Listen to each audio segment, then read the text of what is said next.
de la vivienda colectiva, pues agradecemos muchísimo a Diagrama, la firma arquitectónica, por Laura Barba, por la arquitecta Laura Barba, y también por el arquitecto Luis Piña. Muchas gracias por compartirnos sus experiencias, que son siempre aleccionadoras para todos. Le pediré a uno de los coordinadores del diplomado, a nuestro querido Álvaro Berúben, que nos haga la presentación de nuestros invitados de esta noche. Muchas gracias. Arquitecta Laura Elena Barba Prieto, titulada del Instituto Tecnológico y de Estudios Superiores de Occidente, en Guadalajara, Jalisco, 2010-2015. Ha colaborado con diversos despachos de arquitectura a nivel nacional desde 2012.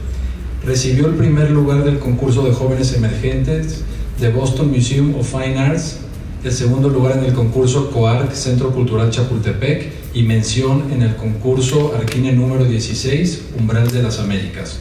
Actualmente es directora de Diagrama, firma arquitectónica. Arquitecto Luis Aurelio Piña Plaza, titulado del Instituto Tecnológico y de Estudios Superiores de Occidente en Guadalajara, Jalisco, en el 2013. Ha colaborado con distintas firmas de arquitectura, incluyendo Departamento de Arquitectura, Juan Ignacio Castillo Arquitectos, Estudio Macías Peredo, Global Objective Technical Office, entre otras. Recibió el segundo premio en el concurso Arquine número 13 y mención honorífica en los concursos Arquine número 14 y número 16. Actualmente es director de Diagrama, firma arquitectónica. Bienvenidos y muchas gracias por compartir con nosotros su experiencia en el tema de la vivienda. Gracias.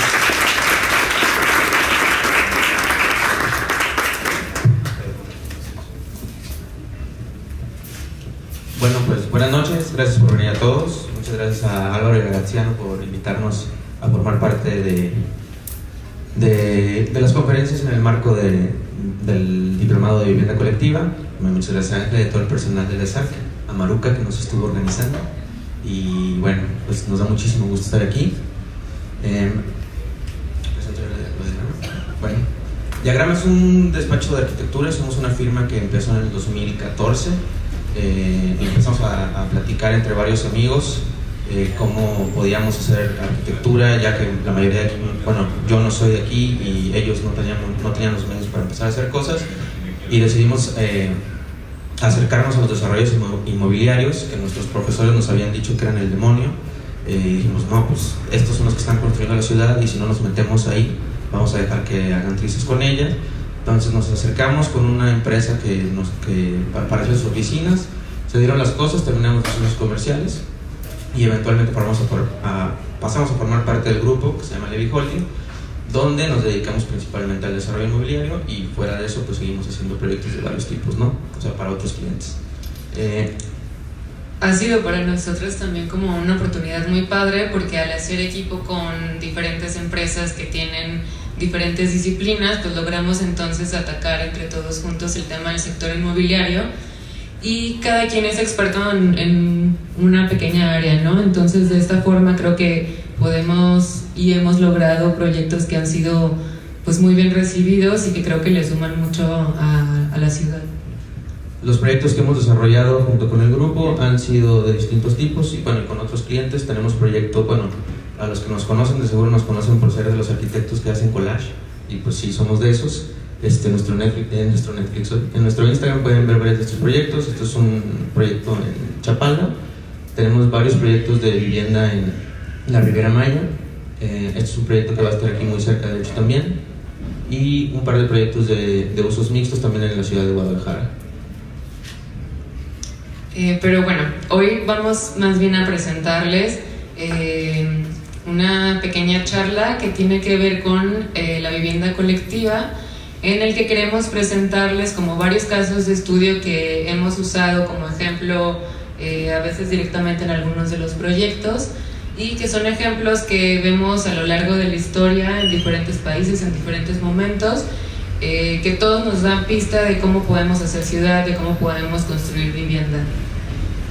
Mucho de lo que nos hemos encontrado con el tema de la vivienda colectiva es que sobre todo las generaciones más grandes ven esto como un tema entre comillas nuevo. Se entiende como que es algo que está pasando en este momento, que está cambiando la ciudad, que antes todos vivíamos en casotas y ahora vamos a pasar a vivir en depitas, cuando la realidad, o por lo menos como nosotros lo interpretamos, es que esto es un tema pues de toda la vida, ¿no? La vivienda colectiva ha existido desde los primeros ejemplos de vivienda y se podría decir que incluso toda la vivienda es colectiva, ¿no? Entonces eso es un poquito lo que queremos ver con nuestros ejemplos que les vamos a mostrar. Entonces, bueno, empezando con el tema de la vivienda, pues nos parece muy prudente hacernos la pregunta de por qué necesitamos la vivienda, ¿no? O sea, ¿cuál es la necesidad para nosotros como seres humanos el recurrir a la vivienda? Y aquí nos acordábamos mucho de un filósofo español, Ortega y Gasset, que decía que como seres humanos estamos como arrojados al mundo, a la intemperie, y que entonces nosotros éramos la única raza que tenía que inventarse las formas de cómo vivir, de cómo apropiarse del mundo, de la naturaleza, ¿no? A diferencia como de los animales que nacen y ya pueden encontrar en un entorno natural su hogar y que pueden encontrar todos los recursos a la mano, el hombre más bien tiene que ingeniar formas y construir a través de la técnica un refugio y construir sus propias relaciones en el mundo para poder existir, ¿no? Entonces decía Ortega y Gasset que nosotros tenemos que estar como constantemente reinventándonos y que aparte necesitamos construir nuestro propio huequito en el mundo, nuestro propio sitio. En esta misma imagen, este es el grabado para uno de los textos de perdón que no sabré francés, pero Marc-Antoine Lallier, y se nos hace muy interesante porque fue alrededor de 1700 cuando están con toda la regresión a la arquitectura clásica y se ve la arquitectura clásica como el máximo logrado, y este máster dice no, la realidad es que no fue una adición y un constante evolucionar lo que hizo la arquitectura clásica, sino que la arquitectura clásica trata de regresar a la choza primitiva, a la idea como básica de la arquitectura, y en este grabado lo representa con la arquitectura representado por esta musa, la humanidad que somos nosotros, estos niños encuerados, y con el frontispicio en esta choza como para tratar de hacer el link entre lo primitivo y la arquitectura clásica, que en ese entonces se veía como la meta, ¿no? En su traducción al inglés, Samuel Weil hace una reinterpretación del grabado, y aquí encontramos como algo que se nos hizo muy interesante, que es que la arquitectura desde su inicio, o la vivienda desde su inicio, por su concepción, su forma de construirla, es colectiva, es una actividad que se tiene que hacer entre varias personas y que en su como esencia más básica pues termina siendo como construida por lo que sería una comunidad, una familia. Y esto también nos lleva a lo otro, que es que todos aquí hemos de una u otra manera tenido roomies, que son los primeros roomies que tenemos son nuestros papás. O sea, nadie vive solo de un inicio, siempre estamos conviviendo en un espacio construido con otras personas, que bueno, pues por ende hace que la vivienda sea un tema de la colectividad. Y esto nos lleva a esta construcción de espacios y de vivienda al tema de la apropiación de estos espacios y al habitar, ¿no? O sea, el habitar sería el medio de cómo nosotros nos relacionamos con el mundo, y tiene que ver como con un intercambio y una extensión de la persona. Es un intercambio porque entonces el habitante se sitúa en un espacio y el espacio también se sitúa como en el inconsciente del habitante, ¿no? De la persona. Entonces, a mí me gusta mucho pensar que nosotros como arquitectos nos dedicamos a hacer como la escenografía de memorias de mucha gente, porque si te pones a pensar cualquier momento significativo que haya pasado en tu vida, o sea, si tienes un recuerdo de la comida en casa de tu abuela y tú de niño sentado en una mesa con tus primos y tal vez los adultos en otra mesa, siempre esa memoria está acompañada de un lugar. Entonces, esta manera de habitar también funciona como una acumulación de recuerdos, de espacios que nos van marcando, y la acción de habitar es también lo que nos va dando un poquito de identidad, ¿no? O sea, es fundamental para la esencia de cualquier persona, los lugares en los que ha crecido, los lugares en los que ha vivido, las ciudades en las que ha vivido, el país en el que está, que definen un poquito de cómo es tu persona y cómo te relacionas en el mundo, cómo te relacionas con tu trabajo, etc. Y dice también Palasma, otro filósofo finlandés, que la vivienda, además de tener la tarea de resolver nuestras necesidades físicas y corporales, también debe organizar nuestras mentes, nuestros recuerdos, nuestros sueños, nuestros deseos, ¿no? Entonces,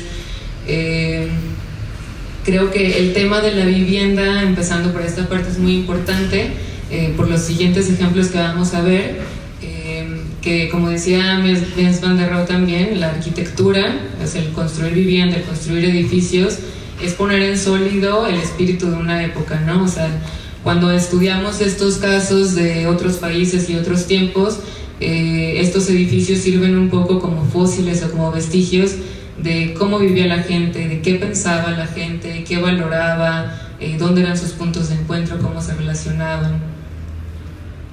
Y un caso, un buen ejemplo para explicar esto, nos parece la Casa de Vidrio del arquitecto Pierre Charot, que está ubicada en París.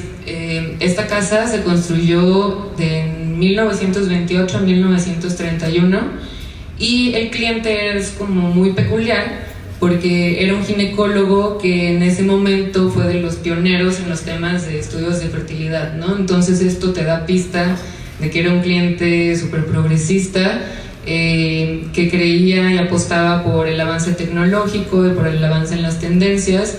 Entonces la respuesta al diseñar esta casa, que es una casa y al mismo tiempo consultorio, fue muy importante en su tiempo porque iba muchísimo más allá de lo que se construía en ese momento, ¿no? En ese entonces la mayoría de las casas, que eran mucho más sólidas, sin muros y ventanas pequeñas, él propuso un sistema de acero que permitía tener ventanales mucho más grandes, tener mucho más luz, espacios más abiertos, y al mismo tiempo es una casa que está llena de nichos y recovecos y objetos que se pueden utilizar de diferentes formas, ¿no? Hay espacios que pueden ser libreros, que ahora funcionan como galerías, y de esta forma como dar la libertad a los usuarios finales de que pudieran apropiarse de poquito a poquito la casa y que la fueran habitando de acuerdo a sus formas de pensar.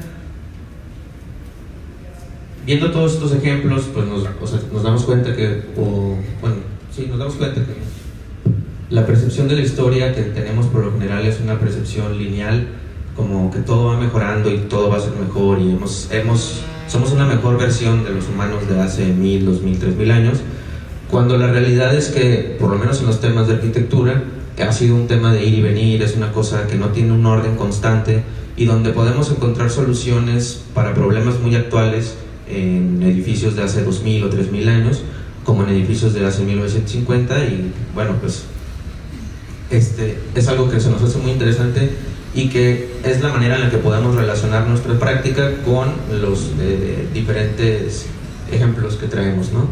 Siendo el primero de estos Shibam, que es una ciudad amurallada del siglo II a.C. en Yemen. Es el primer ejemplo que se tiene de construcción vertical en la historia. Y bueno, todos esos edificios que van de entre 5 hasta 11, 12, creo que hay uno hasta de 15 niveles, están hechos completamente en adobe. Funcionaban de una manera principalmente para protección militar. Había tribus de bereberes alrededor que los atacaban. Entonces hacen esta muralla y para no tener que crecer la muralla, las familias, mientras van creciendo, van aumentando los niveles de la casa, ¿no? Donde por lo mismo el tema militar, en la planta baja guardaban a los animales, en la primera planta dormían los hombres de la casa, en el segundo nivel era un espacio para huéspedes, en el tercer nivel y cuarto nivel estaban las mujeres y niños, y hasta el final estaban las áreas de servicio o de convivencia. Y ya después, mientras iban teniendo más hijos, pues en el sexto se iban los que siguen y bla bla bla, ¿no? Y otro gran ejemplo de la vivienda colectiva que tenemos, pues es tal cual Teotihuacán. Teotihuacán, pues me imagino que ya muchos conocen o han ido, y la parte como menos sorprendente, que es donde se ven muros como de 1 metro de altura, es una parte bien interesante que conforman los 7 barrios que estaban en los 4 distritos de Teotihuacán, donde también pues se cree que por temas militares, dentro de unidades amuralladas vivían conjuntos de familias distintas. Aquí pues recuerda un poquito a pues como lenguaje de 1950 y cosas así como muy saturadas, pero aquí creo que en este ejemplo se puede ver de una manera muchísimo más clara cómo alrededor de un templo y patio comunitario se organizaban diferentes unidades, donde cada una contaba con un patio propio para temas de servicio. En ese patio se almacenaba o guardaba agua, se tiraba la basura antes de sacarla y se cocinaba.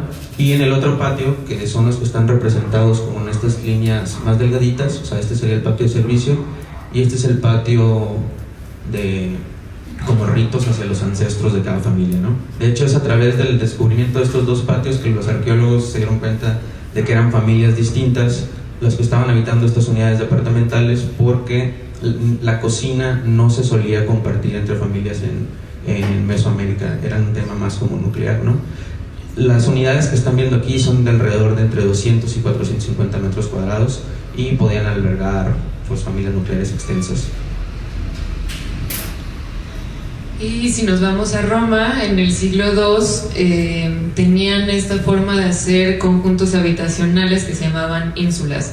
En ese entonces habían dos tipos de vivienda. Estaban los domus, que eran las viviendas unifamiliares, que eran cada familia era propietario y tenían un patio al centro, y estaban este otro tipo de edificios que funcionaba solamente como alquiler, ¿no? En un esquema de renta. Los edificios tenían el tamaño de toda una manzana y podían llegar hasta 9 niveles cada uno, ¿no? Lo interesante aquí también es que estos dos tipos de vivienda no estaban segregados, o sea, no estaban en diferentes vecindarios, sino que convivían pues, todo tipo de clases juntos. Y la planta baja de estas ínsulas siempre era comercio. Un tema que se nos hizo como chistoso o pues muy interesante y como ad hoc a nuestra época es que en este tipo de edificios las viviendas que estaban en los niveles más cercanos a las plantas bajas eran los más caros y las que estaban en las plantas más altas eran los más baratos. Y esto era por un tema de especulación del mercado, que entonces como había mucha demanda de viviendas se seguían construyendo más de estos edificios con métodos de construcción muy pobres y sin seguir como los criterios de construcción adecuados. Entonces los que estaban en los niveles más altos tenían más probabilidad de colapsar más fácilmente, ¿no? Y fue hasta que Augustus puso una reglamentación que dijo, pues basta, esto es una locura de seguir construyendo edificios que colapsen y se tengan que arreglar. Entonces hizo la regla de que se pueden seguir construyendo estas ínsulas, pero con 20 metros como máximo de altura, ¿no? Entonces a nosotros se nos hace un muy buen ejemplo de estudiar como estos casos de vivienda colectiva, que son temáticas que seguimos viendo hoy en día, y que este es un buen ejemplo de cómo a través de la reglamentación y de establecer leyes a través de, por ejemplo, por política por política es que se logra el crecimiento de una ciudad correctamente. Sí, o sea, lo que pasó en el DF, que se cayeron edificios porque los hacían mal, pasa desde Roma y pues nos seguimos encontrando con este tipo de situaciones, ¿no? O sea, no hemos aprendido nada en bastantes miles de años. Y otro ejemplo son las cartujas. Las cartujas son monasterios donde también vivían los monjes cartujos. Y este sistema está bien interesante porque es uno de los primeros que propone la vivienda mínima. La vivienda mínima era un habitáculo donde cada monje vivía individualmente. Les llamaban celdas monacales. Era una vivienda de los espacios más restringidos, pero con mucha como dignidad en los espacios, porque tenían muy buena altura, muy buena ventilación e iluminación, y cada celda monacal estaba vinculada a un patio privado que era el huerto, y cada huerto debía ser cuidado por cada uno de los padres. Todas estas celdas monacales estaban alrededor de un claustro que funcionaba como el patio central.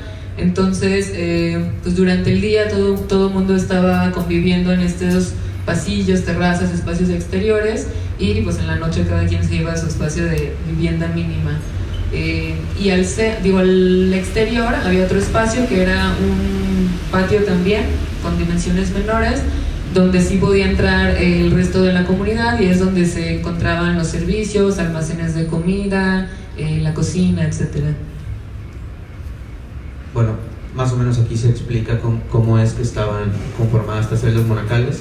En sí el espacio de habitar es este que está aquí nada más, donde aquí era como el espacio de día, el espacio de noche, y lo que hoy en tema de comercio dirían walk-in closet es este de aquí, y hasta acá está la letrina, ¿no? Estos pasillos eran para que el prior, que es como el jefe de los monjes, pudiera revisar que sí estuvieran cuidando sus huertos individuales. Pero está muy curioso cómo pues este sistema lo empiezan a replicar en varios puntos, y terminaban midiendo en la parte techada algo así como 100 metros cuadrados, pero de esos 100 metros cuadrados pues vean cuánto es la circulación. O sea, en realidad son muy pequeñas las celdas monacales. Hay un libro de los que salió, de estos chiquitos de GG, que tienen como diferentes ensayos de varios arquitectos, que se llama Menos es suficiente, creo que es el nombre, que es de Pier Vittorio Aureli, y habla en particular de este edificio. Está muy interesante, recomendado. Está chiquito, aparte está muy digerible. Y otro ejemplo más es en París, que después de la revolución industrial hubo un cambio de intereses en general de la comunidad, y en 1852 Napoleón III le encarga a Baron von Haussmann que hiciera un plan para hacer el París moderno, ¿no?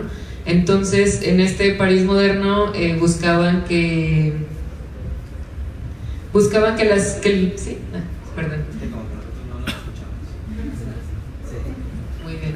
buscaban entonces que apostaran hacia las nuevas tecnologías, a que tuvieran más acceso a los nuevos medios de transporte, al ferrocarril, y que lo pensara como un urbanismo higiénico, ¿no? Que tuvieran estos espacios que no permitieran tantas enfermedades de la peste, cólera. Y él propone un edificio que es una tipología que se repite a lo largo de la ciudad, en la que en planta baja es comercio, los siguientes niveles son vivienda, y en la buhardilla, bueno, el espacio que queda hasta arriba funcionan como bodegas, o en algunos casos como vivienda para gente de servicio. Estos edificios se cuidaba mucho que hacia el exterior tuvieran un lenguaje homogéneo, que tuvieran los mismos materiales, que tuviera el mismo lenguaje, los mismos colores y la misma altura, pero al interior se entregaban libres, como en un esquema de una distribución, pero libertad para decorarlo a la forma de la que el usuario quisiera, ¿no? Entonces, de esta forma también permitían un poco la apropiación de cada familia a cada una de estas unidades. Y bueno, ahí mismo pues el siguiente gran ejemplo pues sería Le Corbusier, que pues en el periodo de posguerra, con todo el tema de la necesidad de vivienda, por lo mismo de la destrucción que hubo, pues permite que pueda llevar a cabo pues los experimentos que estaba haciendo y que tenía pregonando desde los 20s con sus unidades de habitación, ¿no? Que la unidad de habitación de Marsella es como el ejemplo que todos conocemos más, donde aplica los 5 puntos y donde pues plantea que metiendo la mayor cantidad de personas en la menor cantidad de espacio puedes permitir estos lugares verdes alrededor, ¿no? Es interesante ver cómo esto está construido en 1947 y hasta más o menos 1952, pero bueno, todas sus ideas ya habían sido expresadas, habían llegado a México a través de arquitectos que habían ido a viajar y habían conocido, a través de revistas, uno que otro libro. Entonces, en la misma fecha, en México, Mario Pani se acerca con el presidente, que le cuenta que quiere hacer un nuevo desarrollo habitacional en la Ciudad de México, y dice: ¿sabes qué? Dame tiempo y yo te puedo presentar algo que te va a resultar más económico y muchísimo más eficiente. Entonces agarra un montón de estudiantes, amigos y alumnos, y se plantean presentar esto a manera de concurso, y en un tiempo bastante reducido, no recuerdo si es como 1 mes y medio, se avientan el proyecto para el CUPA, el Centro Urbano Presidente Alemán, donde pues es el primero en su tipo. Empiezan a tener este tema del comercio en la planta baja y demás, pero aparte también las mismas unidades dotan de servicios a la zona y de equipamiento, de hospitales, de clínicas, teatros, kinders, etc. Y con esto se marca la pauta para lo que va a ser todo el desarrollo habitacional impulsado por el gobierno de México en los años subsecuentes y en la época de oro mexicano. Como dato ahí también curioso, los de ICA nacen en una de las constructoras más grandes de México, si no es que la más, nace a partir de este concurso. Necesitaban que unos ingenieros les calcularan todo, y los ingenieros eran un par de chavos que eran amigos, se la aventaron y les fue tan bien calculando este primer proyecto que pues ahora tienen una empresa, ¿no? Y este conjunto habitacional es de los catalogados como los conjuntos urbanos mejores logrados del siglo XX en México, justamente por este mismo planteamiento que hace igual Le Corbusier en Marsella, que es reducir la huella del edificio al espacio más mínimo para entonces permitir que el resto del terreno pudiera funcionar como áreas verdes. Y que en Marsella también lo vemos con Le Corbusier, que él decía en algunos de sus libros que él tomó la idea de hacer esto de las unidades mínimas, y que la ciudad debería funcionar como una ciudad jardín, y la ciudad debería ofrecerte todos los servicios, justamente de estudiar las cartujas de EMA, ¿no? O sea, de estudiar la celda monacal, en el que aunque el espacio de vivienda era pequeño, restringido, siempre estaban vinculados a estos espacios verdes. Nos parece padre cómo se van conectando todo este tipo de viviendas hasta llegar a nuestro país, y que realmente esto en México sí marcó una pauta muy diferente en la forma de habitar ciudades y habitar en departamentos en los que, si tienes los servicios de guardería, de lavandería, el parque infantil en la planta baja, con todo y que sean unidades un poco más chicas, logras disfrutar muchísimo más la ciudad y tienes los servicios más a la mano y logras tener también un poco más de calidad de vida. Bueno, todos estos proyectos tienen algo en común, o todos estos ejemplos tienen algo en común, y es que surgen de las mismas necesidades, o más bien de las mismas condiciones, ¿no? La primera es la escasez de suelo. En las ciudades antiguas casi siempre tiene que ver con un tema militar, con un tema de protección, de resguardo, de estar dentro de la muralla, pero también con temas de eficiencias de recursos. Obviamente esto lo que hace es que atrae personas, atrae gente, y eso genera un crecimiento demográfico que también se ve propiciado por las mejoras de salud, las tecnologías, etcétera, ¿no? Y pues más gente en más lugares con más cambios, lo que hace pues, son cambios tal cual en los estilos de vida, ¿no? Ahora nosotros ya no pensamos igual que nuestros papás. Antes pensábamos que pues todos nos teníamos que casar, tener coche, hipoteca, casa, etcétera, y pues ahora pues estamos muy clavados con los popotes. Y pues bueno, toda esta cantidad de jóvenes trabajando y haciendo cosas en las ciudades terminan eventualmente generando un crecimiento económico que nuestro sistema en el que pues estamos pues son uno de los principales motores para la construcción, ¿no? Por lo menos en nuestra ciudad. Entonces, ya regresando un poquito a la zona metropolitana de Guadalajara, ¿qué está pasando hoy? Pues Guadalajara ha tenido un crecimiento demográfico muy, muy acelerado, y hemos crecido muchísimo en el sentido horizontal. Pero ¿qué pasa? Que nos estamos acabando las reservas agrícolas y las reservas naturales, y es por eso que entonces hemos apostado nuevamente por densificar el centro de las zonas urbanas, y que esto logre también una economía de recursos y una economía ecológica, porque va a ser muchísimo más sencillo poder atender a todas estas viviendas si estamos más concentradas. Y podemos ver como ejemplo los países pequeños o ciudades pequeñas que son caminables, que están actualmente catalogadas como de las ciudades que tienen mejor calidad de vida, justamente por tener mejores transportes, mejores servicios. Entonces sentimos nosotros dentro de nuestra práctica laboral que tanto en el ámbito de arquitectura y urbanismo como por instancias gubernamentales sí hay ahora un movimiento mucho más consciente de volver a redensificar los centros y volver a voltear a ver los espacios que teníamos abandonados, y apostarle por reciclar fincas, por reutilizarlas, adaptarlas, en algunos casos sustituirlas por algún modelo que funcione mejor. Y hemos visto que todos estos cambios a lo largo de la historia siempre han funcionado bien cuando los hacemos de la mano con instancias gubernamentales que nos ayuden con la reglamentación para que el crecimiento de las ciudades sea ordenado y correcto y que todos vayamos hacia el mismo sitio. Bueno, con esto pasamos a un par de ejemplos de los proyectos que hemos hecho en la oficina. Son pues, se podría decir que de los primeros 3 proyectos que hicimos fuera de pequeñas remodelaciones y cosas por el estilo, ¿no? El primero es Casa Pedro. Casa Pedro está en la calle de Pedro Moreno, en esquina con Prado o Frías, dependiendo de qué lado de la calle estés. Nosotros ahorita estamos aquí, entonces estamos bastante cerca.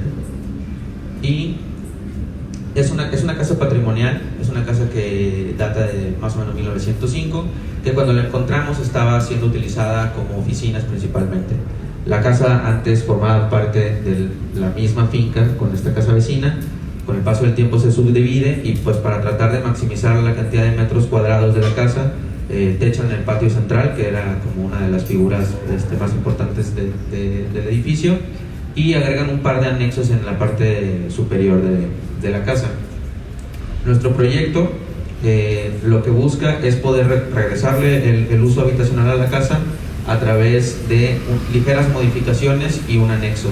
Lo que les decíamos del cambio de estilo de vida y demás, pues una casa de este tamaño, para como estamos acostumbrados a vivir hoy en día, pues ya es demasiado grande, ¿no? Entonces, a través de pequeñas intervenciones, un muro aquí, otro muro acá y abrir un muro aquí, logramos generar 4 unidades dentro de la misma casa, y demoliendo el anexo que la casa tenía arriba y agregando uno propio, agregamos 2. Entonces, donde antes cabía una familia o un grupo de personas, pues ahora caben 6. Y sobre todo, rescatando el patio central para poder de esta manera articular la casa, ¿no? Se ingresa por lo que era el garage, cruzando el corredor, y se distribuyen todos a través del patio, ¿no? En la parte de arriba tenemos las unidades que nosotros agregamos, que son como tipo loft, y un pequeño volumen para servicios, donde toda la azotea de la casa se convierte en el espacio común del proyecto. El último nivel, y creo que en este isométrico se entiende muy bien cómo el anexo termina siendo como un bichito así que se postra encima del edificio, pero que después de pláticas, de hecho muy de la mano con el personal de Secretaría de Cultura, buscamos que el lenguaje, aunque no lo parezca, sí esté ligado de alguna u otra manera con el tema neoclásico, que es como está catalogada la casa.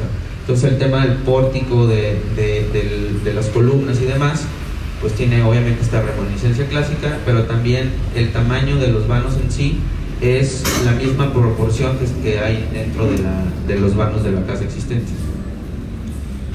El proyecto por fuera termina teniendo pues esta apariencia. Otra vez el CUS, que pues es como bueno, todos sabemos lo que es el CUS, pero todos aquí somos arquitectos, ¿sí? ¿No? ¿Tú no? Bueno, el CUS es el coeficiente de uso de suelo, que básicamente es cuánto puedes construir en un terreno, ¿no? Claramente aquí no lo estamos utilizando todo. Esto es una apuesta por parte del grupo desarrollador, que creo que pues deja muy en claro por qué nos acercamos con ellos y por qué formamos parte del mismo equipo. Porque en este tipo de proyectos pues sí se fletaron en decir, pues está bien, no lo vamos a tirar y hacer una torre, vamos viendo qué se puede hacer. Aquí bueno, podemos ver cómo está el anexo por encima de la casa, que pues si bien sí es visible, no termina siendo el edificio de 8 pisos. El elemento de la escalera lateral permite la generación de 2 terrazas para estas dos unidades, que la verdad yo creo que tienen la mejor vista del templo expiatorio que hay en la ciudad. Y pues lo que hablábamos del patio, ¿no? Cómo el patio se convierte otra vez en un patio y permite a la casa respirar. Y bueno, una de las grandes joyas de poder trabajar con este tipo de edificios es que pues un poquito te hacen la chamba a medias los arquitectos de hace 100 años. O sea, te regalan unos espacios, digo, pues aquí estamos en una universidad que es una casa, ¿no? O sea, lo que dice siempre Sergio Ortiz, de que los buenos edificios pareciera que se prestan para cualquier tipo de programa, y la realidad es que pues muchas veces es cierto. Entonces aquí pues con esta altura pues puedes tener la oportunidad para tapar, incluso para poder tener un cocinón en una unidad que pues es bastante pequeña, ¿no? Esto en un edificio es un poquito muy difícil de lograr. Y algo que nos gustó muchísimo es que el edificio pues a la hora de que vive en el día pues en la noche se convierte como en esta cajita de luz o lamparita encima de la casa, ¿no? Ya en temas técnicos bien interesante también fue que pues meter, si se fijan, aquí esta columna baja, pero ya baja por dentro de la casa. Entonces tuvimos que escarbar, bueno, nosotros no, los constructores, se tuvieron que escarbar, apuntalar cada uno de los muros y por debajo de los muros meter todas las zapatas para colar, ¿no? Entonces, pues sí fue un sobreesfuerzo para poder lograr salvar esta casa, pero creemos que al final pues termina valiendo la pena, ¿no? Y este trabajo en equipo con diferentes empresas que les mencionábamos al principio, yo creo que fue fundamental para el éxito de este proyecto, porque cualquier otro desarrollador o cualquier otro grupo de empresas tal vez hubieran visto más viable el derrumbar la finca y construir un nuevo edificio, y creo que al hacer equipo tanto con la desarrolladora, con bienes raíces, con marketing, con todos, podemos analizar, visitar estos sitios, informarnos todos e informar también a quienes no cuentan con conocimiento de arquitectura, de urbanismo, de la importancia del patrimonio, y de esta forma trabajar en equipo para que no solamente sea como un proyecto lindo en el que la gente pueda vivir, sino que también los desarrolladores y los inversionistas lo puedan ver como una buena oportunidad de hacer un proyecto que sea viable, que sea remunerable y que al mismo tiempo sea muy consciente de su entorno. Y este otro proyecto es muy similar, de hecho está a una cuadra, está en Morelos, igual Prado y Argentina, y esta casa también es una finca de inicios de 1900. Anteriormente la casa se conformaba por las otras tres fincas que están de su lado izquierdo, y cuenta con dos crujías y un patio central. Cuando nosotros encontramos la casa funcionaba como oficinas, y en la parte posterior, donde antes era el patio y huerto, se había construido un tejabán que funcionaba como una fábrica para calzado y algodón. Entonces, a diferencia de Casa Pedro, Casa Azul sí estaba en un estado de deterioro. Ambas construcciones son construcciones de muros de adobe, entonces al tener intervenciones, aunque sean muy sutiles, pues es muy probable que las losas colapsen. Parte de la casa, si quieres pasar a la siguiente, parte de la casa ya había tenido algunos daños, como lo podemos ver como en la parte inferior, que actualmente funciona como la cochera, y cuando nosotros la encontramos había una serie de construcciones como de cubículos de tabla roca donde extendían la parte de las oficinas. Entonces lo que nosotros decidimos hacer en conjunto con la desarrolladora fue utilizar la casa patrimonial para hacer locales comerciales, subdividir una casa que no era viable ya por lo amplio de sus dimensiones, utilizarse como vivienda o como una sola oficina. Entonces, al hacer esta subdivisión, conservamos el patio central. Cada uno de los locales voltea a ver ese patio y también funciona como recibidor para el edificio que vamos a construir en la parte posterior del terreno. En la planta baja quedan el estacionamiento y servicios, y es a partir del primer nivel donde empiezan los departamentos. Entonces, en esta casa que antes era fábrica de calzado, ahora hay varios locales comerciales que intentaremos que tengan vida pues de día y también vida seminocturna, y se logran 8 departamentos y 2 estudios, en los que también la azotea es utilizable, igual como en los puntos estos que vimos de Marsella, en Le Corbusier, donde tratar de utilizar pues todo el área posible, como también la azotea, para que funcione como un jardín y como puntos de encuentro. Y de esta forma logramos tener un espacio al aire libre, asadores, baños y la privacidad de los departamentos, que son un poco más compactos. Los departamentos están diseñados en un módulo muy sencillo, son aproximadamente 85 metros cuadrados, tienen una estructura súper sencilla, porque lo que a nosotros nos interesaba más era como meterle un poquito más al tema de reconstruir la casa a su estado original, ¿no? De la restauración. Entonces realmente el anexo funciona de una forma muy fácil. Al centro está dividido por los servicios, que son los baños y la cocina. del lado izquierdo puede ser utilizado como área pública, o sea, como para tener el comedor y la sala, y del lado derecho está subdividido casi en la mitad para hacer 2 habitaciones. Entonces, lo que pretendíamos es que estos espacios fueran muy dinámicos, que pudiera funcionar tanto para como una familia convencional, que tuviera, o una familia joven más bien, que tuviera como su cuarto principal y cuarto para algún niño, para un esquema de roomies de 2 habitaciones, o también para un esquema de alguien viviendo solo y que la otra habitación pudiera funcionar como un estudio. Y hicimos también una parte del diseño era muy importante para nosotros que tuvieran estos espacios, estos recovecos y nichos que se pudieran utilizar de diferentes formas dependiendo de quién viviera ahí, ¿no? Y nuestra estrategia fue hacer estas